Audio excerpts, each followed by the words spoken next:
Thank you.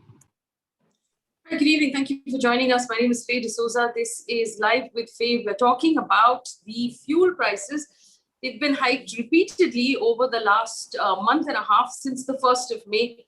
After the state elections were over, we saw the price rises starting to kick in. Currently, petrol is above 100 rupees a litre in 6 states, including Rajasthan, Maharashtra, Andhra Pradesh, Madhya Pradesh, Telangana, and Ladakh. Diesel is above 100 rupees in the state of Rajasthan. Now, it's important to remember that this has happened, yes, because crude oil prices have gone up. To give you a quick recap, crude prices crashed last year in April when they came down to a little over $26 per barrel. This is the price globally. At that point, we were paying over 75 rupees per litre of petrol, and technically our price should have also crashed. But the government of India increased the taxes per litre of petrol and diesel by about 13 rupees, and on diesel by 16 rupees, absorbing that difference that should have could have come to the customer. What has happened since then? The rest of the world, now successfully having vaccinated a large portion of its population, has begun opening up its markets. And so the demand for fuel has come back, and crude oil prices now have climbed to over $70 a barrel, which is fairly high. Experts expect it to go up even further. What the government has not done is reduced its taxes on fuel. So as a result, we have gone up to 100 rupees on petrol, a number unheard of before. I don't have to tell you that this is an all-time high. You know that better than I do, that this is an all-time high. Diesel at 100 rupees a litre in Rajasthan, likely to go up even further. Where does that leave us? Now, there is, of course, a misconception that the price of fuel only affects those people who drive cars. It doesn't affect everybody. That is not true. The price of diesel particularly affects every single individual. Even if you go buy a small packet of biscuits worth 10 rupees, there is the price of diesel worked into it because it has come to your city or to your home on the back of a diesel truck. So the truckers here are going to be very drastically hit. The price will eventually increase for milk, for vegetables, for groceries, for ration, for all of these things, because they're all moved on the back of diesel trucks. Also remember, most of our deliveries in the lockdown are being made by delivery people who use two-wheelers. All two-wheelers run on petrol, and this takes out of their margin drastically. The other thing that we must note is the price of mustard oil. Mustard oil, which is the staple for many people in Eastern India, has gone up to over 200 rupees per litre. It is very expensive and very shocking and very painful to many, many citizens. Our guest joining us today to help us understand what is going on, Professor Santosh Mehrotra, who's an economist, Mr. Bal Milkhat Singh, the former president of the All India Motor Transport Corporation, who speaks for the Truckers Association, Mr. Rajiv Mishra is an RTI activist, and Mr. Vishwas Pathak of the BJP. Gentlemen, thank you so much for joining us. Of course, we know that inflation right now is moving upwards as well. Let me start with Mr. Bal Milkhat Singh. Mr. Singh, good evening, and thank you for joining us. The last time we spoke, you talked about how you said truckers will go on strike if this gets any worse. It has progressively become worse. What is the state of truckers in our country right now? क्या आप हमारे दर्शकों को समझाएंगे सिंह साहब कि अभी जो ट्रक चलाने वाले हैं, जिनकी कंपनियां हैं ट्रक्स की, उनकी अभी क्या क्या दिक्कतें हैं, क्या हाल है? Good evening. Thank you for inviting me for your this important show. जैसे कि आपने जो प्रश्न किया है कि आज क्या स्थिति है, और आपने जिक्र किया कि कोई भी डीजल में बढ़ोतरी होती है, इसका सीधा असर हमारे ऑपरेशनल कॉस्ट पे होता है। आज 65% हमारा जो ऑपरेशनल कॉस्ट है वो डीजल के माध्यम पे जाता है, और इसके कास्केडिंग इफेक्ट होते हैं। अगर डीजल में बढ़ोतरी होती है तो सिर्फ डीजल की मार नहीं हमें पड़ती, बल्कि अदर कंपोनेंट जैसे कि lubes, oil, tyres, administrative cost, toll में बढ़ोतरी हुई है। और जैसे कि जब जब हमारी जो लागत बढ़ती है, हमारे पास कोई विकल्प नहीं रहता कि वो हमें पास ऑन करना पड़ता है, जिसके लिए हम काम करते हैं। और वो अंत में जाके, जैसे कि आपने कहा कि एक बिस्किट, दूध, सब्जियों, सब पे इसकी असर पड़ेगा। पिछली बार हमने कहा था कि the resentment is brewing amongst the road transport sector. It is not brewing amongst the road transport sector, but 130 crore citizen of this country.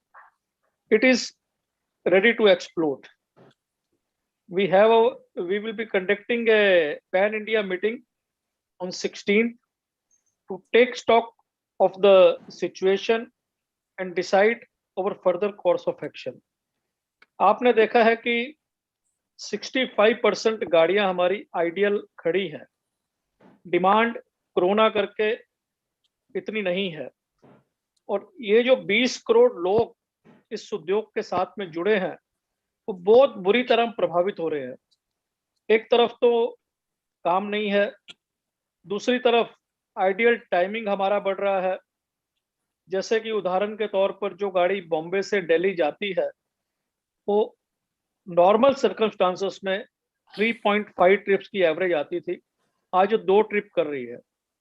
और जब ये माहौल सब ठीक होगा तब हमारे फ्रेट रेट्स में बढ़ोतरी होगी और इसका असर पूरी देश की जनता को झेलना पड़ेगा.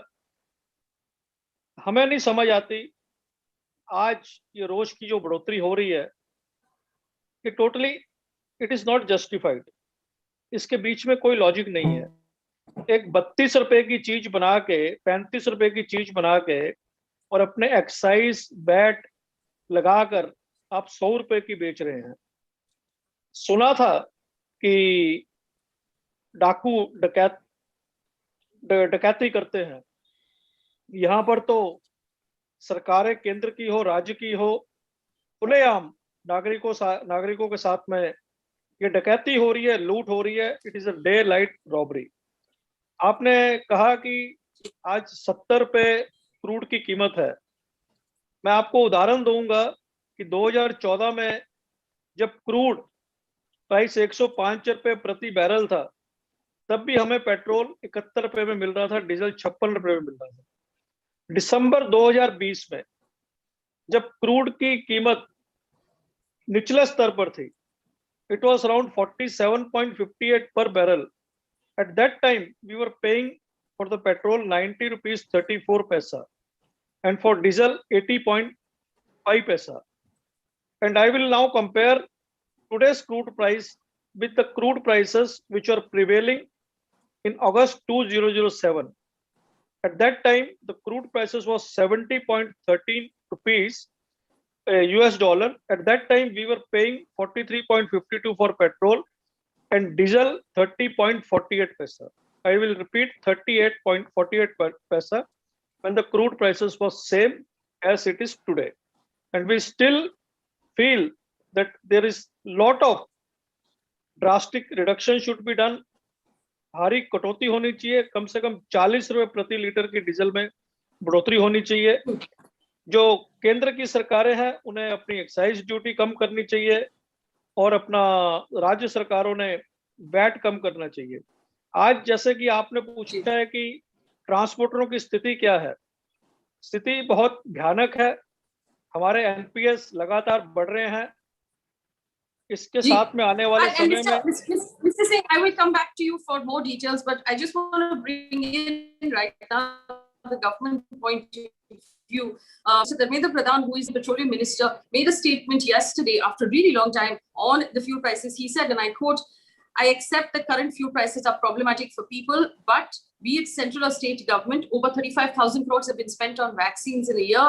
In such dire times, we are saving money to spend on welfare." सरकार का कहना है कि फ्री में वैक्सीन दिला रहे लोगों की मदद कर रहे हैं अभी कोविड की वजह से, कोरोना की वजह से, और इसलिए उन्हें पैसे बचानी है, इसलिए वो फ्यूल के प्राइस को कम नहीं कर सकते. हमारे साथ जुड़े हुए अभी प्रोफेसर संतोष मेहरोत्रा जो इकोनॉमिस्ट है, उन्होंने फ्यूल के प्राइस और इकोनॉमी के प्राइस और सरकार की जो अभी आर्थिक स्थिति है वो काफी क्लोजली उन्होंने व्यू किया है. Professor Mehrotra, could you explain to our viewers if you find this argument acceptable, that the government is saying it has to save money right now because it is spending so much on vaccines, and as a result it is taking a 36 rupee per liter fuel and selling it at 100 rupees? Faye, government is always telling us what a great job it is doing. It has been doing that for 7 years. It has been repeating that even more vociferously, particularly since COVID began. And how wonderful the job that the government is doing on controlling COVID. We know what happened in the second wave. Now, let me just take apart Honorable Minister Pradhan's statement that we've spent 35,000 crores on vaccines. Have we? As of now, we've spent precisely 3,500 crores. That means 10% of the 35,000 crores. I know that the amount is more, will have to be spent because we have to vaccinate our population. Because if we don't vaccinate our population, we are inevitably going to get a third wave. Unfortunately, the government has mismanaged its vaccine policy so terribly that almost inevitable it has become that a third wave will happen, because we have vaccinated only 20% of our population with the first dose, and only 5% of our population has got 2 doses. And at the same time, new variants are emerging because our infection rate is as high as it is. So let us not even begin to go how much the government has spent on health. It has not. It has not done so, and it may plan to do so on vaccine. It has certainly not done so on improving health infrastructure, on health human resources, because had it done so, as it should have over the course of the last year, as it should have over the course of the last 7 years, which it didn't, health expenditure over the last 7 years has been actually flat. Flat in nominal terms means in real terms, it has actually fallen. So in a once in a century pandemic, if you don't increase health expenditure, then what are you going to spend on? Point one. Point two, what the government is planning to spend on is Jal Jeevan Mission. Would you believe that UP government, which was allocated over 3,000 crores for Jal Jeevan Mission, piped water in the rural households so that boats can be got, last year, meaning FY21, has not even used 40% of that money, of 3,000 crores. And what has it been just allocated for this financial year, just in the run-up to the UP elections? 10,000 crores, Jal Jeevan Mission. That's what the money is being spent on. We should be aware of where the money gets spent, where the votes come in. The middle class can go to hell as far as, diesel and petrol is concerned. I mean, Malkit Singh Balji has laid the inconsistency of this government out for all to see. That at a time in 2014, when the crude price was $105 a barrel, we were paying 71 rupees. And just a few months ago, when the crude price was $47, we were paying 90 rupees. So please don't tell us that, that 47 has gone to 65 or 70 now. That's not a good enough argument. Because what is happening is, let's just remember what was happening pre-pandemic. I'll just finish in with 2 more points, Faye. Pre-pandemic, because joblessness had grown to a 45-year high. A 45-year high, let us remind ourselves. So don't say, oh, the UPA was doing so badly on joblessness. In the last 7 years, joblessness went to a 45-year high. What is the meaning of that? It means that when joblessness is as high as it means real wages fall, and they were already falling and poverty was increasing pre-pandemic. During the pandemic in the last year, joblessness has increased beyond the 45-year high. So wages have dropped even further, and therefore poverty has increased. And I can tell you the estimates based on government data of how much poverty is increased. At that time, you are raising fuel prices, which is driving inflation. Inflation throughout FY21 was in the region of 6.5% to 7%. Food inflation was consistently more than that. That means you are already immiserizing people even more. Why? because your economic mismanagement was so terrible that your growth rate had been falling for 9 quarters prior to the pandemic. And you've had the worst contraction of the economy for any COVID-affected country in the world. Of the G20 countries, our contraction of the economy was much worse. Why? Because of the poor management of the pandemic, the poor quality of the fiscal stimulus that was put in place, and the fiscal stimulus should have included a reduction in prices. What you're getting is an increase in prices. Does anyone understand macroeconomics in this government? They're on vaccine policy, they're violating national vaccine policy. Can you believe that? That for 40 years, we've had a policy where we had central procurement on a uniform price from the manufacturers for vaccinating our children and women. And now at a time of a once in a century pandemic, we are allowing supernormal profits and profiteering at prices 4 times or 8 times as much as the central government is paying for 25% of the vaccines. It has never happened in our history, and there is no country in the world which is adopting this kind of vaccine policy. So Malkat Singh ji is right that we are being impoverished by government policy, almost by intent. I'll stop there. Yes. And I'll come back to you. And we have Mr. Vishwas Pathak of the BJP, who's been kind enough to agree to speak on this topic. I must tell him that many of his colleagues from the party refused to join this this discussion because they felt it's too difficult a topic to tackle at this point. So I appreciate Mr. Vishwas Pathak coming forward and having this conversation with us. Mr. Pathak, Mr. Singh ka कहना था कि ये डकैती, this is robbery, this is daylight robbery. 185% tax is unheard of. 185%. 35 रुपए की तेल पे tax लगा के 100 रुपए में बेच रहे हैं. Where is the logic? How can people who have lost their jobs, who have taken pay cuts, who are now thinking शायद food delivery करेंगे अभी, how can anyone pay for this fuel? What is the logic in the government right now? Hey, 101 rupees per liter petrol rate is certainly very high. It pinches everywhere, including me. So there is no question of defending it. But we need to understand other things also. See, for any budgetary support, for any central government, there are only 4 items from which money can be raised. Direct taxes, indirect taxes, demonetization of the assets, and borrowing. Now, this construct has been created over the decades, not only in India, all across the world. And that construct cannot be changed overnight. Now, this 101 situation is a temporary phenomenon. It is going to go back to its normalcy. It will be reduced. I'm telling you on the basis of 2 counts. Yes. RBI has already forecasted the inflation rate. It will come under control, number 1. Secondly, if you look at the petrol prices of October 2018, it was 91 rupees. And in the October 2019, means 1 year after, it came down to 71. So around 20 rupees reduction there was there. So there is an automatic process of settling the prices. It goes up, it comes down also. Whether government can intervene and reduce the prices? Yes, certainly. Has government done in the past? Yes, it has done it. Central government can reduce its taxes, as well as state government can also reduce its taxes.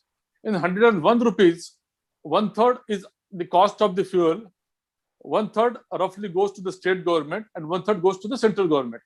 Like Mr. Modi has reduced it in the past, and states like Madhya Pradesh, Maharashtra, they also reduced it by 5 rupees. So they can do it. But can they do it now? Unfortunately, they cannot do it now because of the stress, and there is a pressure. See, we are a developing country. At the same time, we are a welfare country also. Not only 35,000 towards vaccine, this 35,000 crores figure is going to go up. And for your information, it need not be paid upfront. It has to be paid when it is due.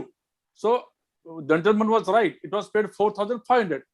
Secondly, this welfare activities like food grains, free food grains till November is also being distributed.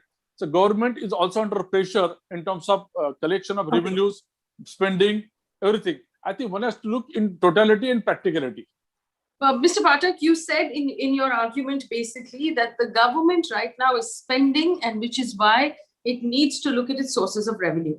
Having taken that, let me point out to you, about a week ago, when the finance minister, Mr. Nirmala Sitharaman, was asked if she is going to announce any new schemes or a stimulus package for the economy, for revival, she said the announcements that were made in the budget in February before the second wave have not fully been implemented yet. Wait until all of this money reaches people, then we will look at a new announcement. Now, what she said effectively is that if she has made this announcement in February, it would have been budgeted for within that budget. This money that the government is making right now is a windfall profit that you could not have assumed you would have got back in February.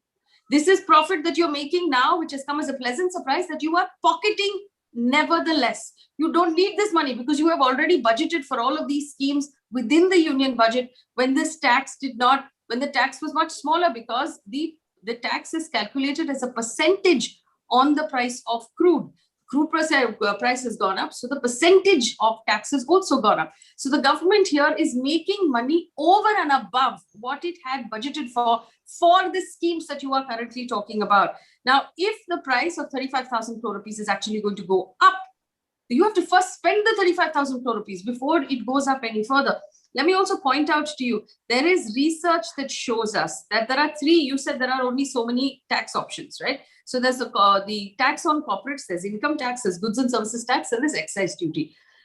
Out of these four things, three things have come down because the economy is down. Income tax has come down, corporate tax has come down, goods and services tax has come down. Excise duty, which is the excise duty that you put on fuel, has gone up, which means that the government is making, at the point when our GDP has gone down, our economy has gone down, our jobs have gone down, we are making less money, the government is making a profit. Instead, increase the tax on corporates. Why aren't you increasing the tax on corporates? The rich people in our country, the billionaires, I'm not talking about those who make 1 lakh rupees, I'm talking about those who make billions of dollars, have become 35% richer during this difficult time. Why don't you bring in a 1% tax on them? Why don't you increase corporate tax by 1%? Why are you taxing the poor and not the rich? If you need the money, let's accept that you need the money and you don't have it, which is not the truth because the finance minister doesn't agree. But let's accept that to be true. Why are you taxing the poor people, the rickshaw driver, the food delivery guy, the truck driver, but you don't want to tax the Ambanis and the Adanis of the world? Why not? Do you have an answer to that?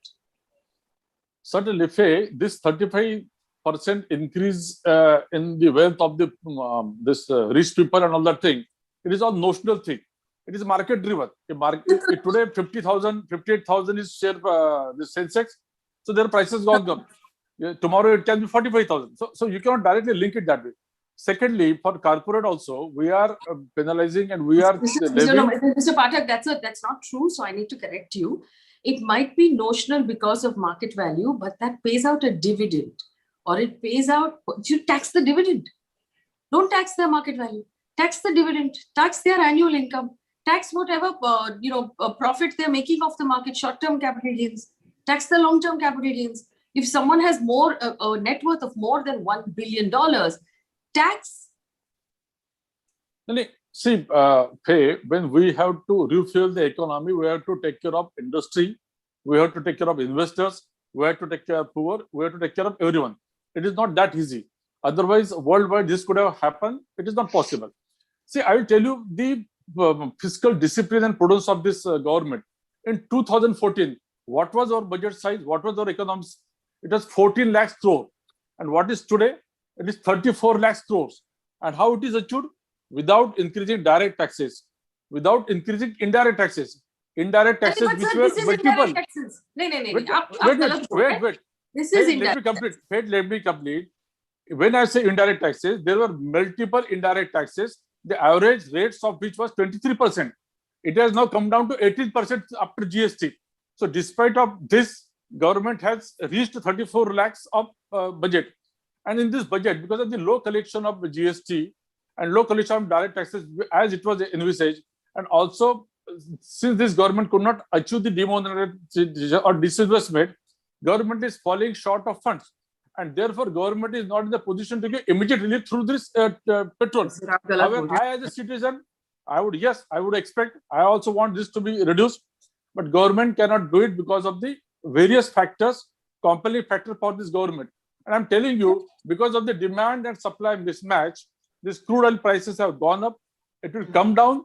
Prices will also come down the way I gave you example. Okay, all right. So you are basically saying that we are currently living at the mercy of Saudi Arabia, of UAE, and all the other oil-producing countries to bring down their prices, but our own government will do nothing for us. We are currently in this situation because you have to accept this government has mismanaged the economy from demonetization onwards when our pain started, which you have never apologized for. But let me bring in Professor Mehrotra. I give you example. For 14 lakhs, we reached to 34 lakhs without increasing taxes. So we have fiscal discipline. Okay. Professor Mehrotra, please. Go ahead. Look, all sensible economists have been saying for over a year, Faye, that this government needs to borrow more. Why? Because this is a once-in-a-century pandemic. This is like a war.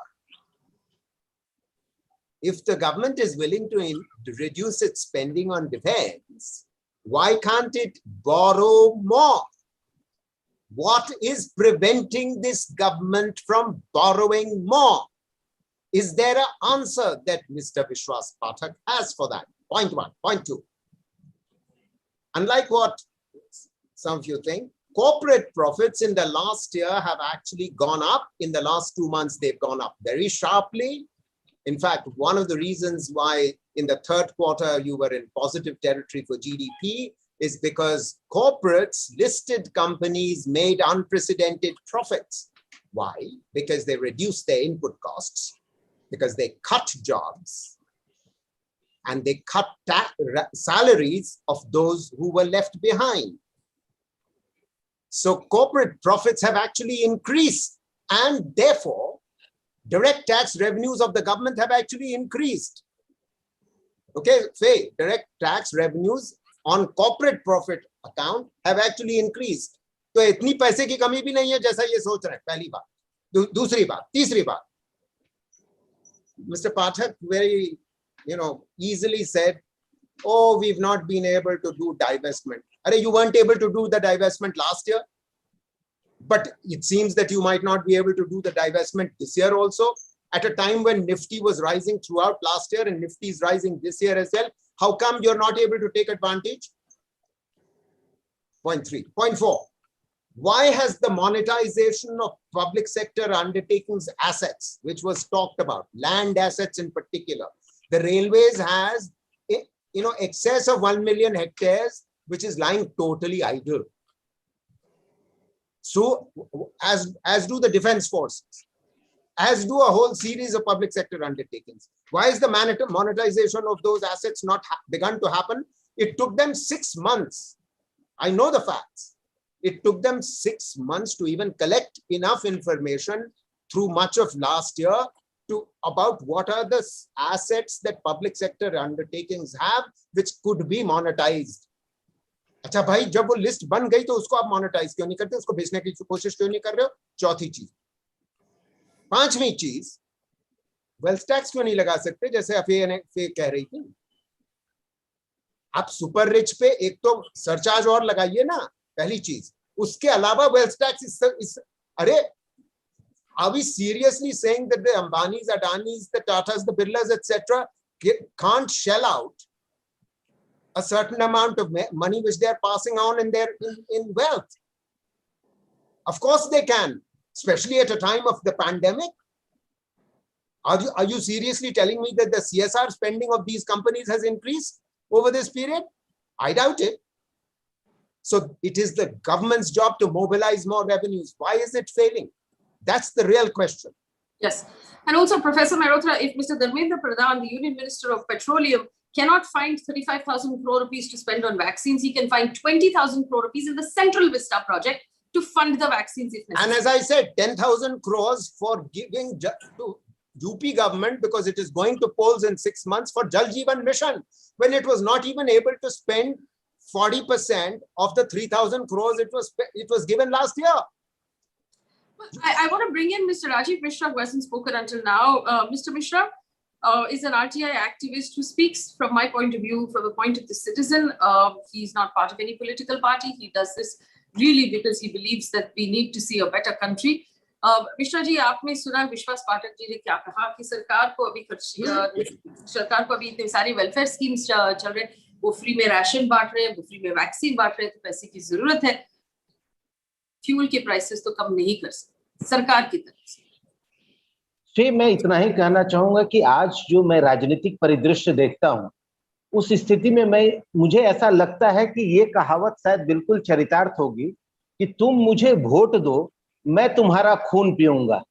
ये लोग जो आज जितने भी राजनीतिक party हैं, इनका common man से कोई लेना देना नहीं रह गया। आज जो स्थिति मुझे दिखाई दे रही है, ये सारे लोग जो हैं, ये मिल करके कॉर्पोरेट वर्ल्ड के लिए काम कर रहे हैं, कॉमन मैन के लिए काम नहीं कर रहे हैं। आप मेरे को बताओ कि जो कुछ भी चीजें ये बता रहे हैं अपने पाठक साहब कि ऐसा ऐसा हमारे ऊपर खर्च का भार है, इसलिए हमको पेट्रोल और डीजल का टैक्स माने हमको कम नहीं कर सकते, पेट्रोल और डीजल का प्राइस बढ़ाना मेरे लिए जरूरी है। फिर आप मेरे को एक बात बताओ, पिछले 7 साल हो गए इनकी गवर्नमेंट को, 7 इयर्स, कब ऐसा मौका आया जब इन्होंने या तो पेट्रोल की प्राइसेस को अच्छे तरीके से कम करने का प्रयास किया हो, और जो बात मलकियत सिंह जी कह रहे थे कि ये डे लाइट रॉबरी है, ये मलकियत सिंह जी अपनी बात कहें या ना कहें, ये प्रकाश जावड़ेकर साहब ने 2013 में खुद बोला था कि डे लाइट रॉबरी है। जब यूपीए की गवर्नमेंट थी केंद्र में, तब प्रकाश जावड़ेकर का ये वर्ड है। तो मैं आपको एक बात बताना चाहता हूं फिर कि आज आप इतना समझो कि जहां पर भी कॉमन मैन से आसानी से पैसा वसूला जा सकता है, उस सब जगह पे आप जाकर के देखो, फिर हर जगह आपको मालूम चलेगा कि इंक्रीजमेंट आपको दिखाई देगा। पेट्रोल डीजल आप देख रही हैं, आज आप आ जाइए इलेक्ट्रिसिटी बिल की ओर, तो यहां भी कॉमन मैन से आसानी से पैसा वसूला जा सकता है। इसलिए स्टेट गवर्नमेंट के जो कर्ता धर्ता लोग हैं, वो इलेक्ट्रिसिटी बिल को इंक्रीज कर देते हैं। उसके बाद आप आ जाइए कि आपके जो जितने भी जो जिसको बोलेंगे कि इसेंशियल जो आपके फूड ग्रेन्स हैं, उनकी कीमत ये लोग बढ़ा देते हैं। यहां से कॉर्पोरेट वर्ल्ड को आसानी से फायदा मिल जाता है, वो आसानी से उठा लेता है। इन लोगों का काम अब एक ही रह गया है कि हम लोगों का आज के समय में कोई विश्वास पाठक से ये पूछे कि विश्वास पाठक जी, आपने कभी ये जज किया है क्या कि पिछले 1 साल में कितने लोगों का एम्प्लॉयमेंट चला गया? क्या आपने ये जज किया है क्या कि पिछले 1 साल में कितने लोगों ने अपने बच्चों का स्कूल फीस नहीं भरा है? क्या आपने ये कभी जज किया है क्या कि कितने पिछले 1 साल में कितने लोगों का बैंक ईएमआई फेल्योर हो गया है और उनका सिविल स्कोर डाउन चला गया है? क्या आपने ये जज किया?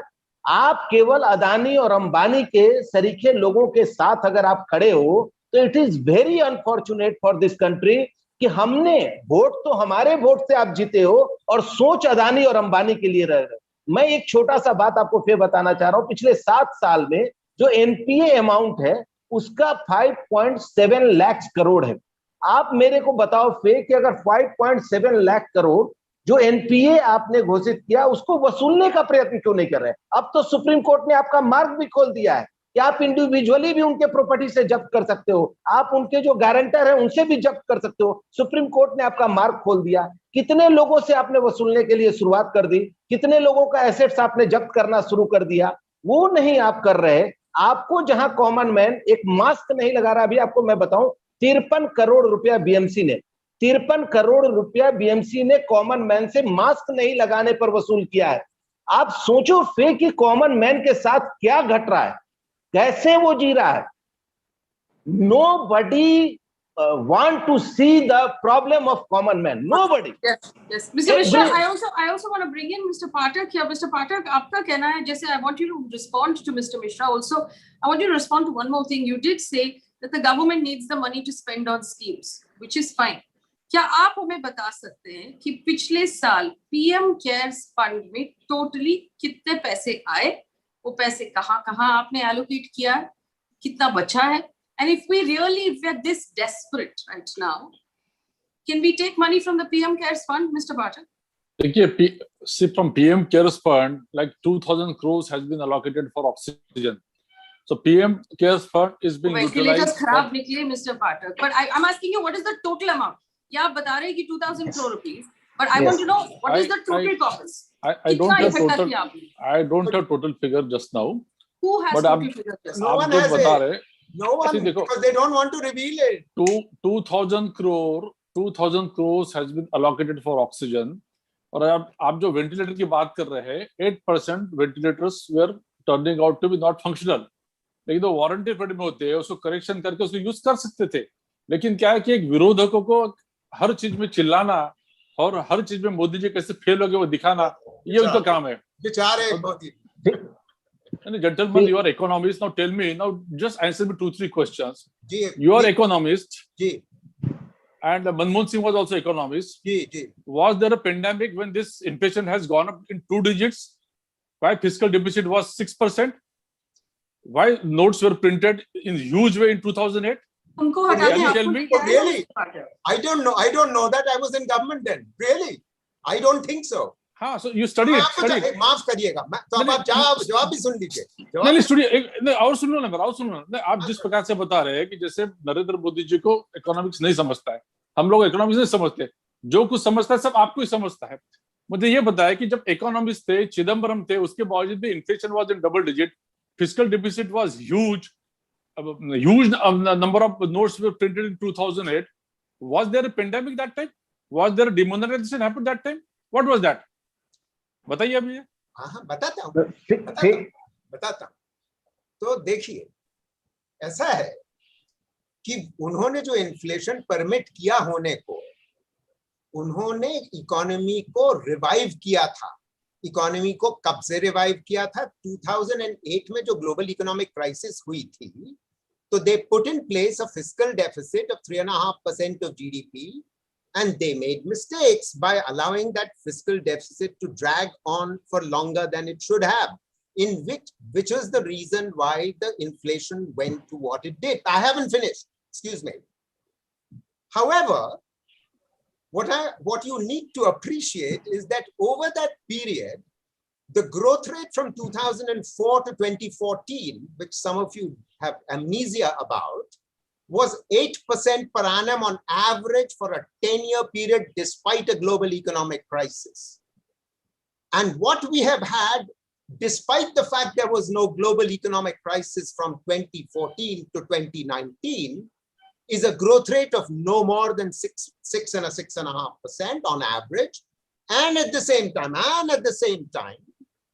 it has been consistently dropping. And at the same time, joblessness has been at a 45-year high, which means aggregate demand has collapsed. Therefore, no investment is happening, regardless of how much corporate profits are rising. So please do not distort the facts. Manmohan Singh was a far superior economist. Chidambaram, Montek Ahluwalia were far superior, managers of the economy than we have seen. You know what you have in the Ministry of Finance? A finance economist is your chief economic advisor from the Indian School of Business. Who's your principal economic advisor? He is he's not even a PhD. He's not a PhD in economics. He doesn't even have a master's in economics. He did in his BA history, politics and economics. He's your principal economic advisor. That's the quality of the economic advice you're getting, ladies and gentlemen. That's your problem, that you don't have people who understand macroeconomics or even microeconomics. I also want to point out to Mr. Pathak, if we accept, let's just accept that the UPA government was badly managing the economy. If we take that as a reason, Mr. Pathak, इसलिए तो उनको हटा के आपको लेके आए हम. जी, बिल्कुल. तो आप पिछले 7 साल से चला रहे हैं. आप बार-बार कांग्रेस के बारे में बात क्यों कर रहे हैं? मुझे नहीं सुनना है कांग्रेस के बारे में. मुझे आपके बारे में सुनना है कि आप कैसे मैनेज. 2019 तक क्या हो गया था? अभी मुझे बात कर दीजिए. फिर देखिए, so there are lots of advocates of Congress and they claim to be economists. Now I need to ask them why this GDP rate or our economy was growing at 4% when Manmohan Singh was Prime Minister. Number one. You're distorting the facts. I just told you it was 8% per annum on average. Hello, sir. Hello. 2008. No, Mr. Pathak and Professor Mehrotra, I'm going to stop both of you. This conversation is getting derailed. We should have had this conversation about Manmohan Singh's management of the economy back in 2013. Those days are gone. He has not Who been नहीं in चलेगा, charge of झूठ our नहीं economy for चलेगा। 7 years. I have no interest in what happened back then. I have an interest in what's happening now. Correct. I want to take this question back to Mr. Balmilkat Singh, who is One not second. in any Fair, I political think party, I need who to runs correct a his facts. trucking company. आप उनकी बात सुन लीजिए. Mr. Singh, आपने सबकी analysis सुन लिया. You were the first one to speak. What is your response, Mr. Singh? How long can you continue to hear these arguments about the Congress party? आज क्या होना चाहिए उसके बारे में हल निकालना चाहिए. पीछे क्या हुआ उसे भूलना चाहिए. जैसे आपने कहा है कि तोई करके जनता ने आपको लाए थे 2014 में और 2019 में आपको दोहराया गया है. आप रिजल्ट दीजिए. और इस तरह की जो धर्मेंद्र प्रधान जी की जो बयानबाजी है, जिसकी जितनी निंदा की जाए उतनी कम है. इतने इररिस्पॉन्सिबल स्टेटमेंट, ये देश के साथ में मजाक है, एक एक भारतीय के साथ में मजाक है. जब लोग मर रहे हैं, ब्लीड कर रहे हैं, इंडस्ट्री ब्लीड कर रही है, रोड ट्रांसपोर्ट सेक्टर जो इकोनॉमी की रीढ़ की हड्डी है, अर्थव्यवस्था की रीढ़ की हड्डी है, वो उसमें एनपीए बढ़ रहे हैं, कोलेटरल सीजर हो रहा है, अनएम्प्लॉयमेंट बढ़ रही है. 20 करोड़ लोग जो जुड़े हैं, 130 करोड़ लोग जो उनके पूरे देशवासी हैं, उनकी क्या मांग है आज, उसके बारे में पाठक जी आपने कोई बात नहीं की. यही एक बहुत बड़ा अफसोस है कि जो घमंड आपके, मैं नहीं बोलना चाहता, लेकिन it is the height of the arrogance. क्योंकि जनता की आवाज आप नहीं सुनना चाहते, जनता की पल्स पकड़कर आप नहीं सुनना चाहते. आज वक्त है, हमारा हाथ पकड़कर हमें अपने पांव पर खड़ा करिए और कोई विकल्प ना लाइए. जो आपने वेलफेयर स्कीम निकालनी है, विकास करना है, आज हमें विकास नहीं चाहिए, आज हमें जिंदा रहने दीजिए. मैं पूछना चाहूंगा कि सारा रेवेन्यू कलेक्शन सरकार ट्रांसपोर्ट सेक्टर का खून चूस कर निकालेगी? क्या सारा विकास आप 130 करोड़ भारतीयों का खून चूस कर निकालेंगे? आज क्या चाहिए? जिंदा छोड़िए प्लीज. क्या मार कर दम लेंगे? बस करो, बस हुआ, अब राहत दो. हाथ पकड़कर हमें खड़ा करिए, अपने पांव पर खड़ा करिए. हम अपने पांव पर भी नहीं खड़े हैं. अगर महामारी तो हुई है, वैक्सीन भी लग जाएगी, कोई बहुत बड़ी समस्या नहीं है देश की सरकार के लिए, भारत सरकार के लिए 3500 करोड़ की. लेकिन जो हमारे उद्योग में आने वाले दिनों में नीतियों के कारण जो महामारी आएगी वो बहुत घातक होगी. इतनी अर्थव्यवस्था बिगड़ेगी. आप देखेंगे, जैसे मैंने पहला कहा है कि resentment is brewing amongst the road transport sector, और ये कब एक्सप्लोड करेगा. और जिस तरह हमारे शरीर में खून दौड़ता है तो हमारा शरीर चलता है, हमारा चक्का देश की सड़कों पर चलता है तो अर्थव्यवस्था चलती है. और बहुत जल्दी ये चक्का थमने वाला है. और तब क्या हालात होंगे? बहुत विपरीत परिस्थितियों में, कोरोना काल में जब व्यक्ति से व्यक्ति डरता था, लोग घरों में बैठे थे, हमारे चालकों ने, इस ट्रांसपोर्ट उद्योग ने ये अनुसूचित किया कि 130 करोड़ भारतीय भूखा न सोए. फल हो, सब्जी हो, दूध हो, गैस सिलेंडर हो, केरोसिन हो, मेडिसिन हो, ऑक्सीजन हो, हॉस्पिटल इक्विपमेंट हो, अपनी जान हथेली पर लेकर देश के एक कोने से दूसरे कोने तक पहुंचाए. और वो चालकों के लिए हम पिछले बरस से मांग कर रहे हैं. यही फिर मैं बोलता हूँ, it is the height of the arrogance. आप सुनना नहीं चाहते. हमारी प्लीज अफसोस से कहना पड़ता है कि it is before the blind deaf and डम एडमिनिस्ट्रेशन. हमने कहा था हमें कुछ नहीं चाहिए. वो चालकों को एक फ्रंट लाइन वॉरियर के रिकॉग्नाइजेशन कीजिए. कई चालक हमारे कोविड करके मर गए, उनको कोविड इंश्योरेंस की प्रोविजन नहीं की. आज भी हम चाहते हैं कि ड्राइवर जो हैं, they are the most vulnerable segment of the society. उनकी प्रायोरिटी वैक्सीनेशन होनी चाहिए. वो 24 घंटे सड़कों पर होते हैं, priority free vaccination to them at the suitable places, लेकिन कोई भी जवाब भारत सरकार की तरफ से हमें नहीं मिला। इन रिटर्न क्या मिला है? आपने अपनी रेवेन्यू को बढ़ाया है, आपने अपनी कमाई बढ़ाई है, खून हमारा चूस चूस कर, अब कम करिए इसे। आपने बोला कम होगी, अब नहीं होगी, कब होगी फिर? वो दिन भी बता दीजिए, या ये तारीख में या 3 महीने में हम कम करेंगे। हमने कहा था कि क्वार्टरली रिवीजन हो, 3 महीने में आप सरकार डीजल की कीमतें बढ़ाए घटाए, हम उसको कहीं ना कहीं अपने कस्टमर को पास ऑन कर देंगे।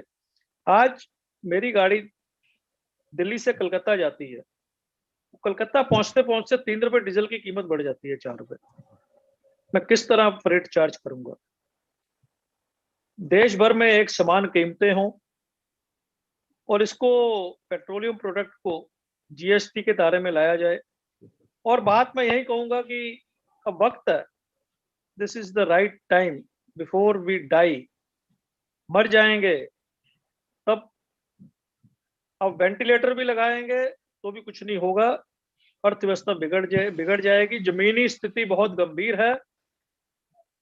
कोई ना कोई हल निकालकर, कोई ना कोई अलग विकल्प निकालकर इस देशवासियों को तेल दें, महंगाई से राहत दें, नहीं तो आने वाले दिनों में बहुत घातक परिणाम होंगे।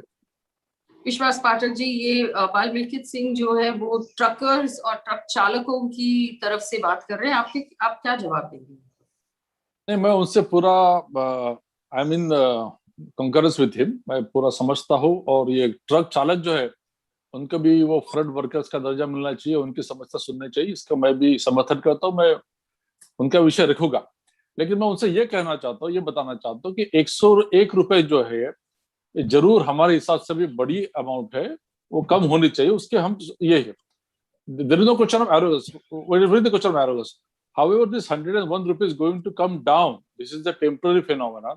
It will go down, and everybody will get relief. How much and when, please? देखिए, it's a market driven process. जैसा मैंने आपको बताया कि अक्टूबर 2018 में 91 था। The market driven. सदर जी सुन लो ना, आपका भाषण मैंने सुना, अभी आप मेरी बात सुनो थोड़ी सी। 2018 अक्टूबर में वो 91 था, एक साल के बाद वो 71 पे आ ही गया। तो it's system driven, market driven है, वो हो जाएगा। अब कितना होगा मैं तो आपके इतना ज्ञानी हूं नहीं, लेकिन वो जरूर कम होगा, because it is a temporary phenomena, temporary phase.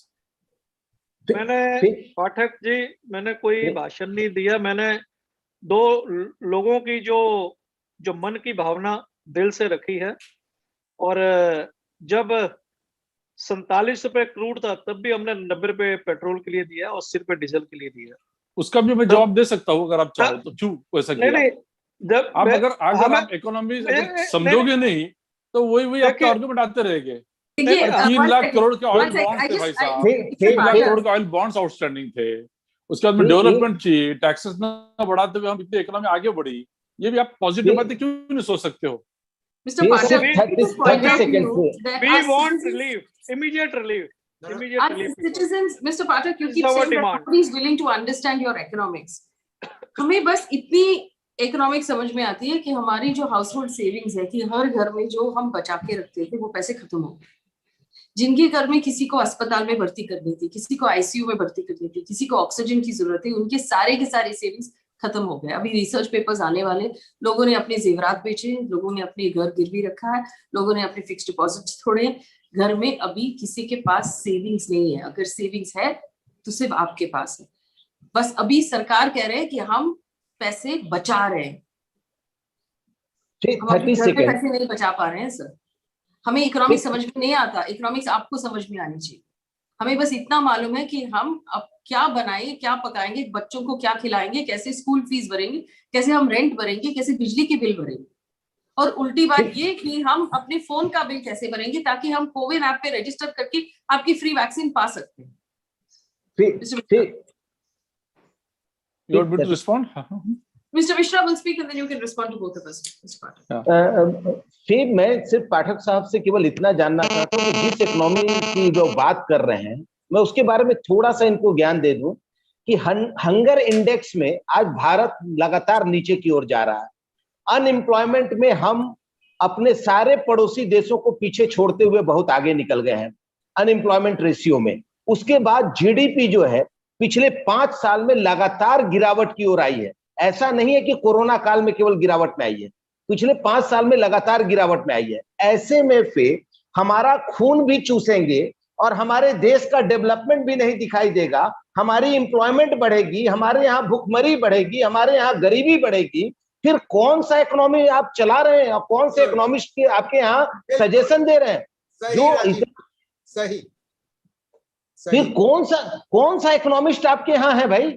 ऐसे इकोनॉमिस्ट को ऐसे इकोनॉमिस्ट को इस देश को बिल्कुल जरूरत नहीं है, जो हमारा खून भी चूसे और हमारे देश को गरीबी की राह पर भी आगे बढ़ाए और हमारे यहाँ जो कॉर्पोरेट वर्ल्ड है उसको लगातार बड़ा करता चला जाए। एक दिन ऐसा आएगा फिर जब इस देश से ज्यादा पैसा हमारे कॉर्पोरेट वर्ल्ड के पास होगा और हमारी हालत वही होगी जो ब्रिटिश कालीन राज में हम लोग भोगा करते थे, वही होगी। और ये लोग इसी रास्ते पर आज पूरे देश को लेकर के आगे बढ़ रहे हैं।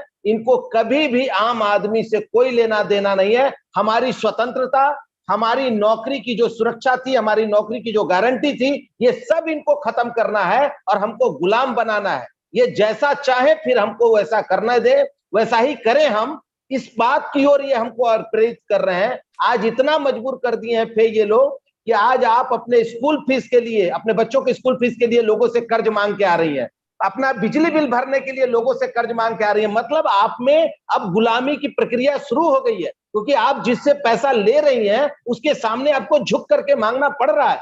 तो ये जो स्थिति इन लोगों ने कर दी है पे, मैं तो इतना ही बोलता हूं कि पाठक साहब बस कीजिए, ऐसे इकोनॉमिस्ट को अब विदा कीजिए, जितना जल्दी हो सके उतना जल्दी विदा कीजिए और ऐसे इकोनॉमिस्ट को लाइए जो गरीबों के साथ साथ इस देश को भी उत्थान की राह पे ले जाए। ऐसा नहीं कि देश भी गिरे, गरीब भी गिरे और आप इकोनॉमिस्ट की परिभाषा हमको समझाते रहे। ये कौन सा इकोनॉमिस्ट आप चला रहे हैं भाई?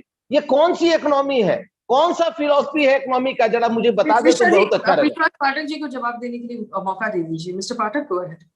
देखिए मिश्रा जी, अभी सी you are referring to various things for last 10 years, therefore I need to correct certain facts.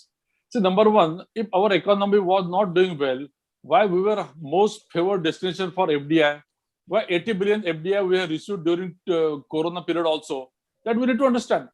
Secondly, I must tell you, the highest developing economy for India ever was in Modi's time, not in Manmohan's time. Really? Yeah, really. Understand, Mr. Gentlemen, don't laugh. Understand all these things. Secondly, एक काम करो ना, put a stop on my laugh. केवल PM care fund का economy समझा दो। PM Mishra ji, हम सब समझाते हैं। अभी सुनो जरा, सुनो। एक मिनट, उनको जवाब दे दीजिए, then you can rebut. Let him just finish speaking. See, when we are saying before pandemic, our economy was going down. Yes, it was going down. But you also need to understand our economy, 45% economy is linked to world economy. Global economy average from 3.6% has gone to 2%. So all across it was going down. It has gone down in India also.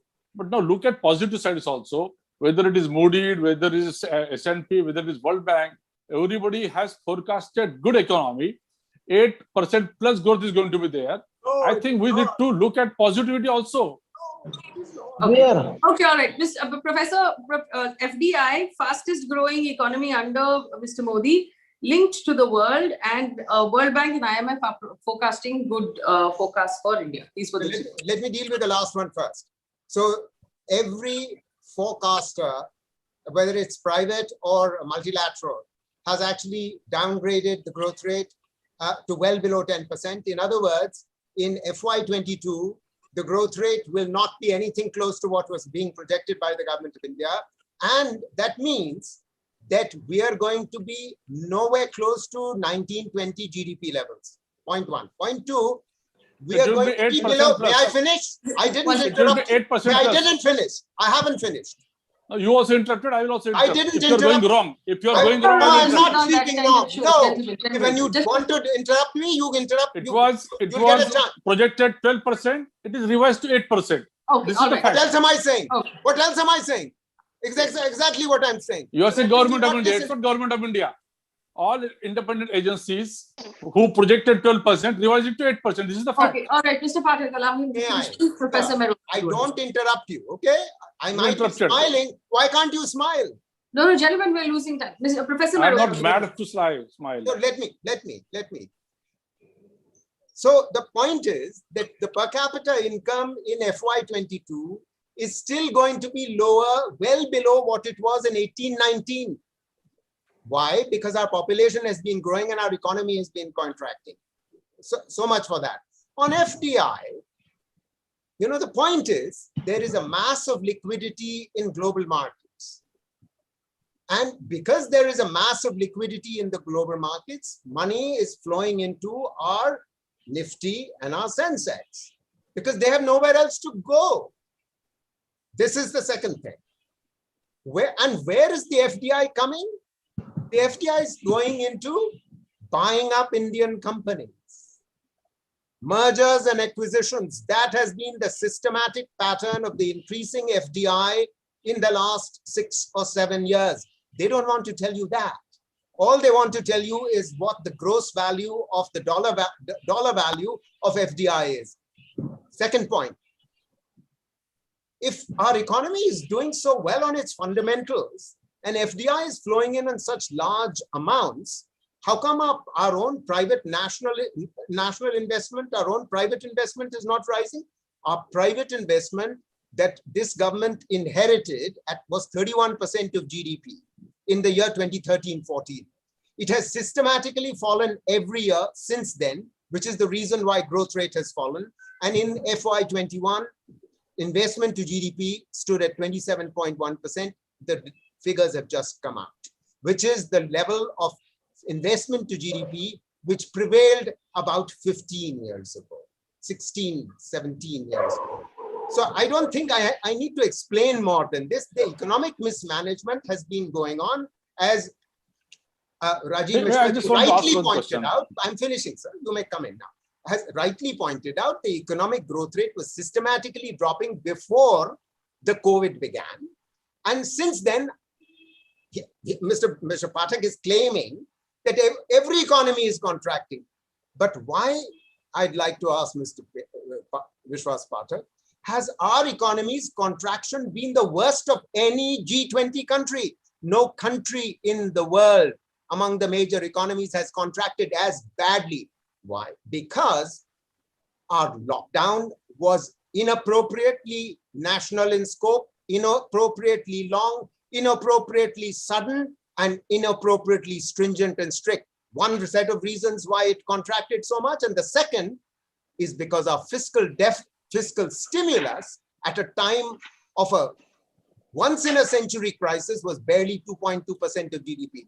They were claiming 15 lakh crores, but of that, the fiscal deficit, the fiscal stimulus was only 2.2% of GDP. When I was in government in the Planning Commission in 2008, when the global economic crisis hit, we put in place a fiscal stimulus of 3.5% of GDP, as a result of which the economy revived. That's how we sustained 8% growth rate.